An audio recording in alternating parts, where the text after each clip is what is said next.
2026 T20 world cup squad வந்து நேற்று இந்திய அணி அறிவிச்சாங்க. இந்த இந்திய அணியில சுப்மன் கில் துணை கேப்டன் சுப்மன் கில் அதிரடியாக நீக்கப்பட்டுள்ளார். இது வந்து பாத்தீங்கன்னா சரியான ஒரு முடிவா இல்ல தவறான ஒரு முடிவா?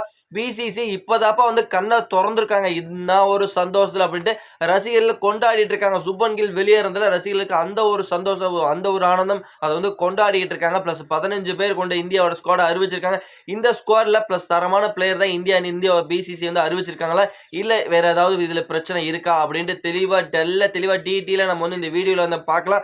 அதற்கு முன்னாடி இந்த வீடியோவை இப்பதான் நீங்க வந்து ஃபர்ஸ்ட் டைம் நம்ம சேனலுக்கு வரீங்கன்னா மறக்காம நம்ம சேனலை சப்ஸ்கிரைப் லைக் பண்ணி ஷேர் பண்ணி உங்க சப்போர்ட் ஆதரவு கொடுத்தீங்கன்னா ரொம்ப யூஸ்ஃபுல்லா இருக்கு. வாங்க தெளிவா வீடியோ பார்த்தலாம் நண்பர்களே. வணக்கம் நண்பர்களே. 2026 T20 வேர்ல்டு கப்புக்கான ஸ்குவாட் இந்திய அணி நேற்று வந்து அறிவிச்சிருக்காங்க. இந்த சூரியகுமார் தலைமையிலான இந்த 15 பேர் கொண்ட ஸ்குவாட் வந்து பாத்தீங்கன்னா ஃபர்ஸ்ட் ஆஃப் ஆல் நம்ம வந்து பார்த்துட்டு அதுக்கப்புறம் ஒன் பை தெளிவா நம்ம வந்து பார்க்கலாம். சுப்மன் கில் எதனால் நீக்கப்பட்டார், இந்த 15 பேர் இந்திய அணியில வந்து என்ன மாதிரி பெர்ஃபார்மன்ஸ் பண்ண போறாங்க அப்படிங்கிறது தெளிவா பார்க்கலாம். ஃபர்ஸ்ட் ஆஃப் ஆல் வந்து பாத்தீங்கன்னா இந்தியாவோட ஸ்குவாட்ல வந்து பாத்தீங்கன்னா பேட்டிங் டிபார்ட்மெண்ட்ல யார் இருக்காங்கன்னா சூரியகுமார் யாதவ், அபிஷேக் சர்மா, திலக் வர்மா, ரிங்கு சிங் இவங்க எல்லாமே பாத்தீங்கன்னா பேட்டிங் டிபார்ட்மெண்ட்ல இருக்காங்க. பிளஸ் விக்கெட் கீப்பிங் ஸ்லாட்ல சஞ்சு சாம்சன் அண்ட் இஷான் கிஷன் 2 பேரும் பாத்தீங்கன்னா விக்கெட் கீப்பிங் ஸ்லாட்ல இருக்காங்க. ஆல்ரவுண்டர்ஸ் அப்படின்னு எடுத்து பாத்தீங்கன்னா பாண்டியா, அக்ஷர் பட்டேல், சிவம் துபே, வாஷிங்டன் சுந்தரம் 4 பேர்த்த எடுத்திருக்காங்க. பிளஸ் வந்து பவுலிங் யூனிட்டை பொறுத்த வரைக்கும் பாத்தீங்கன்னா நம்மளோட தரமான ஒரு பவுலர்னா பும்ரா, ஹர்ஷித் ராணா, குல்தீப் யாதவ், வருண் சக்கரவர்த்தி அப்படின்ட்டு 15 பேர் கொண்ட ஒரு பிளேயிங் 15 பேர் கொண்ட ஸ்குவாட் தான் வந்து பாத்தீங்கன்னா இந்த T20 வேர்ல்டு கப்புக்கு வந்து அறிவிச்சிருக்காங்க. இந்த ஸ்குவாட்ல இருந்து எந்த 11 பேர் இந்தியன் டீம்ல வேர்ல்டு கப்ல விளையாடுறதுக்கு வாய்ப்பு அதிகமாகவே இருக்கு. அதையும் நம்ம வந்து தெளிவா வந்து பார்த்தலாம். அதற்கு முன்னாடி ஃபர்ஸ்ட் நம்ம வந்து பேச போற விஷயம் என்னன்னா சுப்மன் கில் எதனால நீக்கப்பட்டார் அப்புறம் என்ன ஒரு விளக்கம் பிளஸ் வந்து அது ரசிகர்கள் எப்படி பாக்குறாங்க பிளஸ் பிசிசி இப்பதான் கண்ணை திறந்திருக்கு அப்படின்னு நிறைய ரசிகர்கள் வந்து விமர்சனங்களை அள்ளி குவிச்சிட்டு இருக்காங்க. அதை வந்து தெளிவா பார்க்கலாம். First of all Shubman Gill நீக்கப்பட்டது ரசிகர்களிடையே பெரிய ஒரு சந்தோஷத்தை ஏற்படுத்தியிருக்குங்க. பிசிசி இப்பதான் கண்ணை திறந்திருக்காங்கன்னு சொல்லியிருக்காங்க.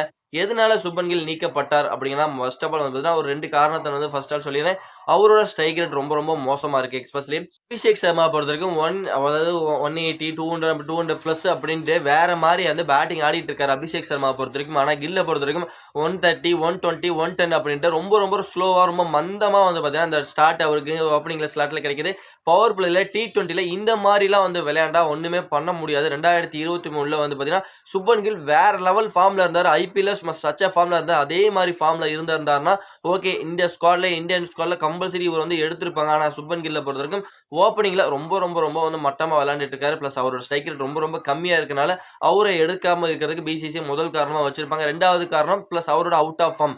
அவரோட கடைசியா ஒரு 20 மேட்சஸ் நீங்க எடுத்து பாத்தீங்கன்னா அவர் ரொம்ப கிரிக்கெட் ரொம்ப மட்டமா விளையாண்டுட்டு இருக்காரு. பிளஸ் வந்து ஒரு டபுள் டிஜிட் தொடர்றதுக்கே ரொம்ப கஷ்டப்படுறாரு. பவர் பிளேல ஒரு 6 ஓவர் அவரால் தாக்கு பிடிச்சி அவரால் நிக்க முடியல. குயிக் செஷன்ல விக்கெட் விட்டுட்டு போயிடுறாரு.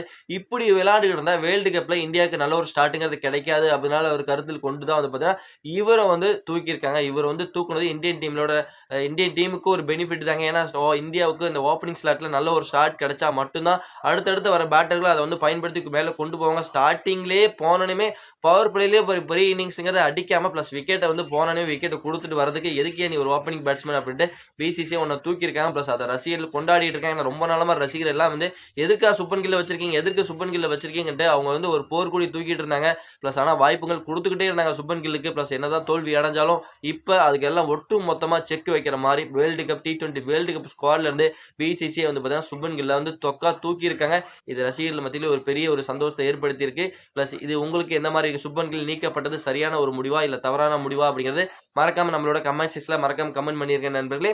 அது மட்டும் இல்லாம இந்த T20 வேர்ல்டு கப் ஸ்குவாட் நல்ல ஒரு ஸ்குவாடா இருக்கு. 15 பேர் கொண்ட அந்த ஸ்குவாட் சூப்பரான ஸ்குவாடா இருக்கு. நல்ல ஒரு பேலன்ஸான ஸ்குவாடா இருக்க மாதிரி தான் எனக்கு தோணுது. எதனால பார்த்தீங்கன்னா ஓப்பனிங் ஸ்லாட்ல யார் வருவானா அபிஷேக் சர்மா வருவாரு. அபிஷேக் சர்மா அண்ட் சஞ்சு சாம்சன் தான் வந்து ஓப்பன் பண்ணுவாங்க. பிளஸ் ஓப்பனிங்ல இவங்களால பவர் பிளேல ஒரு 60ல இருந்து ஒரு 70 ரன் வந்து அடிக்கக்கூடிய கேப்பபிலிட்டி உள்ள 2 பிளேயர் வந்து ஓப்பன் பண்றது இந்தியன் டீமுக்கு நல்ல ஒரு அட்வான்டேஜா இருக்கு. பிளஸ் அதுக்கப்புறம் ஒன் டவுன் பேட்ஸ்மேனா திலக் வர்மா நம்பர் 3ல வந்து திலக் வர்மா வருவாரு. திலக் வர்மா நம்பர் 3ல வேற லெவலா இம்பாக்ட் வந்து கிரியேட் பண்ணியிருக்காரு. அதனால திலக் வர்மா கம்பல்சரி வந்து ஒரு ஃபயர் ஃபேக்டரா இருக்கு. இந்தியன் கண்டிஷன்ல வேற லெவலா வந்து பேட்டிங் ஆடுவாரு. திலக் வர்மா சூஸ் பெட்டரான option. Next Suryakumar Yadav number 4ல வருவாரு. சூரியகுமார் அவுட் ஆஃப் ஃபார்ம்ல இருக்காரு. ஒன்லி ஃபார் கேப்டனா இருக்காரு. பிளஸ் அந்த வைஸ் கேப்டனுக்கு செக் வச்சிங்க. எனக்கு எப்ப செக் வைக்க போறீங்கன்னு மைண்டுக்குள்ள ஓடிக்கிட்டு தான் இருக்கும். இருந்தாலும் கேப்டனா இருக்காரு. அவருக்கு அந்த வின்னிங் கேப்டன் அப்படியே தொடர்ந்து இந்தியன் T20 சீரிஸ் வந்து வின் பண்ணிக்கிட்டே வரோம். பிளஸ் என்னதான் அவரு அவுட் ஆஃப் ஃபார்ம்ல இருந்தாலும் அவரு வந்து சீரிஸை தட்டி தூக்கிட்டு போயிட்டே தான் இருக்காங்க. அந்த ஒரு லக் அவருக்கு இருக்கனாலயோ என்னமோ தெரியல. அவர் வந்து இன்னமும் வந்து வச்சிருக்காங்க. பிளஸ் ஆனா அவுட் ஆஃப் ஃபார்ம்ல இருந்து அவர் வெளியில வரணுங்கிறது தான் என்னோட வேண்டுகோள். இன்னும் அவருக்கு நெறைய காலங்கள் இருக்கு. எஸ்பெஷலி இன்னும் நாள் இருக்கு. இன்னும் 1 மாசத்துக்கு மேல இருக்கு. அதுக்கு முன்னாடி நியூசிலாந்துக்கு அகைன்ஸ்டா ஒரு 5 T20 விளையாட போறோம். பிளஸ் அதுலயாவது அவரோட பேட்டிங் ஃபார்ம கொஞ்சம் இம்ப்ரூவ் பண்ணி, அதுக்கப்புறம் கொஞ்சம் எபிலிட்டி கொண்டு வந்தாருன்னா, பிளஸ் T20 வேர்ல்டு கப்புக்கு இன்னும் ஒரு உத்வேகத்தோட நல்ல ஒரு பேட்டிங் எபிலிட்டி நம்பர் 4ல நமக்கு சூரியகுமார்ட்டருந்து கிடைக்கும். பிளஸ் நல்ல ஒரு பேட்ஸ்மேன், ஒரு அதிரடியான ஒரு பேட்ஸ்மேன் இந்தியன் டீமுக்கு அவர் அவுட் ஆஃப் ஃபார்ம்ல இருக்கிறது பெரிய ஒரு பின்னடைவா தான் இருக்கும். அவர் வந்து ஃபார்முக்கு வரணும் அப்படிங்கிறது என்னோட வேண்டுகோளா இருக்கு. அது மட்டும் இல்லாம அதுக்கப்புறம் வந்து நம்பர் 5ல ஹார்திக் பாண்டியா இருக்காரு. அவரு வேற லெவலா பேட்டிங் ஆடக்கூடிய எபிலிட்டி இருக்கு. பிளஸ் வந்து இன்ஜுரிக்கு அப்புறம் வந்து பார்த்தீங்கன்னா, இந்தியன் அணிக்குள்ள வந்தாரு. அதுவும் சவுத் ஆப்பிரிக்கா சீரிஸ்ல வந்து நல்ல ஒரு கம்பேக் பேட்டிங், பவுலிங்ட்டு சும்மா பக்காவான ஒரு எபிலிட்டிய காமிச்சிட்டு இருக்காரு. லாஸ்ட் T20ல வந்து பார்த்திருப்பீங்க அகமதாபாத்ல ஒரு வெறிகுண்டு வேங்கையாட்டம் வந்து பேட்டிங் ஆடுனாரு. எஸ்பெஷலி 16 பால்ல வந்து பார்த்தீங்கன்னா 50 அடிச்சாரு. சும்மா மாசு காமிச்சாரு அந்த மேட்ச பொறுத்தவரைக்கும். இந்த மாரி ஒரு Hardik Pandya T20 world cup ஃபுல்லா இருந்தாருன்னா, இந்தியாவுக்கு நல்ல ஒரு சூப்பரான ஒரு அந்த ஒரு பேலன்ஸ் 5வது பொசிஷன் நமக்கு வந்து கிடைக்கும். அதுக்கப்புறம் நம்பர் 6ல அக்ஷர் பட்டேல் வருவாரு. அக்ஷர் பட்டேல் பொறுத்தவரைக்கும் அவர் ஒரு குவாலிட்டியான ஒரு பிளேயர்ன்னு சொல்லுவேன். பேட்டிங், பவுலிங்ட்டு இந்தியன் டீமுக்கு 2024ல இருந்து சும்மா வேற லெவலா வந்து பெர்ஃபார்மன்ஸ்ங்கிறத அள்ளி குமிச்சுக்கிட்டு இருக்காரு. ஒரு பேட்டிங்ல மட்டும் எபிலிட்டி காமிக்கலங்க. பவுலிங் 2லயும் பார்த்தீங்கன்னா ஒரு பேலன்ஸ் எல்லா மேட்சுமே ஒரு கன்சிஸ்டன்சிய மெயின்டெயின் பண்றது அப்படின்னு ஒரு பிளேயர்னா என்ன பொறுத்தவரைக்கும் அபிஷேக் சர்மா. அதுக்கப்புறம் வந்து பார்த்தீங்கன்னா, நான் வந்து இவர தான் சொல்வேன். எஸ்பெஷலி அக்ஷர் பட்டேல் தான் சொல்வேன். அவர் 2 பேருமே பார்த்தீங்கன்னா, கன்டினியூவா வந்து இந்தியன் டீமுக்காக ஒரு பெர்ஃபார்மன்ஸ்ங்கிறத குடுத்துக்கிட்டே இருக்காங்க. பெட்டரான பிளேயர் அக்ஷர் பட்டேல் பொறுத்தவரைக்கும் பெஸ்ட் ஆல்ரவுண்டர் சூஸ் அப்படின்னு சொல்லியே ஆகணும். அடுத்து சிவம் தூபே இருக்காப்ல. சிவம் தூபே வந்து நம்பர் 7ல சுபத் தூவை எடுப்பாங்களா? இல்ல வந்து ரிங்கு சிங் வந்து உள்ள எடுப்பாங்களா தான் ஒரு கேள்விக்குறியா இருக்கு. ஏன்னா 2 பேருமே ஒருத்தர் வந்து ஃபாஸ்ட் பவுலர் ஆல்ரவுண்டர். சிங்க பொறுத்தவரைக்கும் பார்த்தீங்கன்னா, அவரும் ஸ்பின் ஆப்ஷன் வச்சிருக்காரு. பிளஸ் அவரும் வந்து பிளேயிங் 11ல எடுப்பாங்களான்னு தெரியல. 2 பேருமே இவங்க 2 பேத்துல யாரோ ஒருத்தர் தான் வந்து பார்த்தீங்கன்னா, ஒரு ஃபினிஷரா வருவாங்க இந்தியன் டீம பொறுத்தவரைக்கும். ஒண்ணு ரிங்கு சிங் ஃபினிஷரா வரணும். பிளஸ் இல்ல அப்படின்னா சிவம் தூபே ஒரு ஃபினிஷரா வரணும்.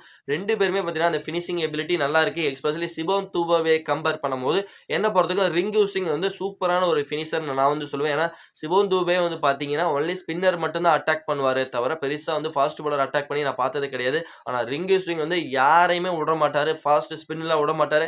அவருக்கு ஃபினிஷிங்க அந்த ரோல மட்டும் குடுத்தீங்கன்னா பாருங்க, சும்மா வெறிகுண்ட வேங்காட்ட வேற லெவல்ல வந்து கடைசி 5 ஓவர்லாம் சும்மா பக்காமா கிளின்னு கிழிச்சு விட்ருவாரு. அந்த அளவுக்கு வந்து ரிங்கு சிங் எபிலிட்டி சூப்பரா இருக்கு. பிளஸ் அதனால 2 பேத்துல Rinku Singh Indian squad playing 11ல இருந்தா சூப்பரா இருக்கும். பிளஸ் அதுக்கப்புறம் வாஷிங்டன் சுந்தர் நம்பர் 8 வரைக்கும் பார்த்தீங்கன்னா, ஒரு பேட்டர் எஸ்பெஷலி ஒரு ஆல்ரவுண்டர் பேட்டிங் வேணும் அப்படின்னால, வாஷிங்டன் சுந்தர பிளேயிங் 11ல வச்சுக்குவாங்க. பிளஸ் அவரோட பவுலிங் ஆப்ஷன் நல்லா இருக்கும். பிளஸ் T20க்கு நல்ல ஒரு எக்கனாமிக்கா பவுல் பண்ணக்கூடிய எபிலிட்டி இருக்கு. பிளஸ் ரன்ஸ்ங்கிறது அந்த அளவுக்கு குடுக்க மாட்டாரு. கணக்கச்சிதமா வந்து பார்த்தீங்கன்னா, சிக்கனமான ஒரு பவுலர்னு சொல்லி ஆகணும்.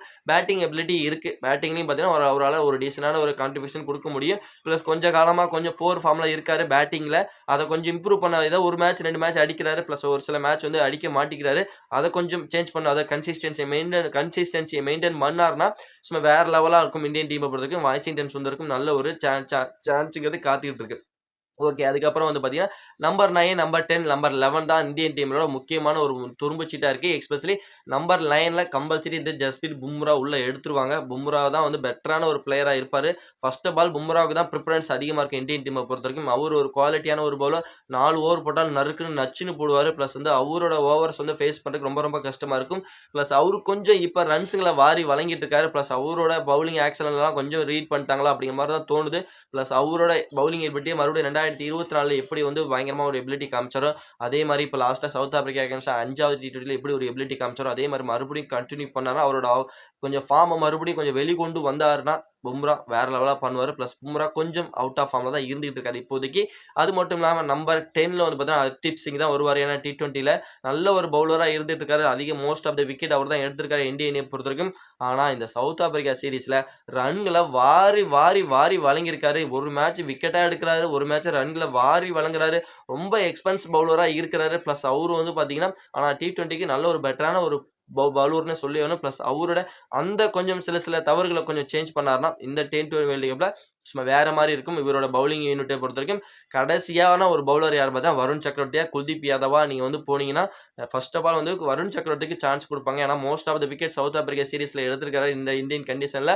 அது மட்டும் இல்லாம எந்த ஒரு கண்ட்ரில போய் நீங்க வந்து T20 வேர்ல்டு கப் அவருக்கு சான்ஸ் குடுத்தாலும் இந்த பிட்ச்ல ஸ்பின்னே சப்போர்ட் பண்ணாதே அப்படிங்கும்போது கூட வருண் சக்கரவர்த்தி அங்க விக்கெட் எடுத்துட்டு தான் இருக்கிறாரு. அந்த அளவுக்கு ஒரு எபிலிட்டி உள்ள ஒரு பவுலர பிளஸ் வந்து நல்ல ஒரு ஃபார்ம்ல இருக்க பவுலர், இன்ஃபார்ம்ல இருக்க பவுலர வந்து பார்த்தீங்கன்னா டிராப் பண்ண மாட்டாங்க. அதனால பிளேயிங் 11ஸ்ல வருண் சக்கரவர்த்தி தான் ஃபர்ஸ்ட் பிரிஃபரன்ஸ்ங்கிறது குடுப்பாங்க. குல்தீப் யாதவ்க்கு செகண்ட் பிரிஃபரன்ஸ் தான் குடுக்கறதுக்கு வாய்ப்பு அதிகமா இருக்கு. ஹர்ஷித் ராணா கடைசியா இருக்காரு. ஹர்ஷித் ராணாவ பொறுத்தவரைக்கும் ஹர்ஷிதீப் க்கு ஏதாவது சான்ஸ் மேபி இவரு கொஞ்சம் அடி வாங்குனா பிளஸ் வந்து இவர ட்ரை பண்ணுவாங்க. ஹர்ஷித் ராணாவும் ஒரு T20க்கு ஃபார்மேட்டுக்கு ஒரு குவாலிட்டியான பவுலர். ஏன்னா நெறைய ஸ்லோ பால் ட்ரை பண்ணுவாரு. பிளஸ் நல்ல எபிலிட்டி இருக்கு. ஸ்டார்ட்டிங்லயே விக்கெட் எடுக்கிற எபிலிட்டி இருக்கு. அவரையும் நல்ல ஒரு பெட்டரான ஆப்ஷன் தான். இந்த 15 பேர் கொண்ட அணியும் பார்த்தீங்கன்னா, ஒரு சூப்பரானதா தான் இருக்கு. இருந்தாலும் வந்து பார்த்தீங்கன்னா, இஷான் கிஷன வேற உள்ள கொண்டு வந்திருக்காங்க. இஷான் கிஷன் விக்கெட் கீப்பிங் ஸ்லாட்ல இருக்கிறாரு. பிளஸ் அவருக்கு சான்ஸ்ங்கிறது ரொம்ப ரேர் தான் என்ன பொறுத்தவரைக்கும் நான் சொல்லுவேன். பிளஸ் இருந்தாலும் ஒரு சப்போர்ட்டிங் விக்கெட் கீப்பர் ஆப்ஷன்ல வந்து எடுத்திருக்காங்க. இந்தியன் ஸ்குவாட்ல T20 ஸ்குவாட்ல எல்லா சீரிஸ்லயும் வந்து பார்த்தீங்கன்னா, இஷான் கிஷன எடுக்கவே இல்ல. திடீர்னு அவர் லோக்கல் மேட்சஸ்ல கொஞ்சம் இன்ஃபார்ம் பிளேயரா இருந்துட்டு இருந்திருக்காரு. பிளஸ் அதனால தான் வந்து பார்த்தீங்கன்னா, அவர எடுத்திருக்காங்க. அபிஷேக் சர்மாவ அதாவது அபிஷேக் சர்மாங்கிறேங்க. ஜிதேஷ் சர்மா வெளியில எடுத்துட்டு பிளஸ் அவருக்கு பதிலா வந்து இவர உள்ள கொண்டு வந்திருக்காங்க.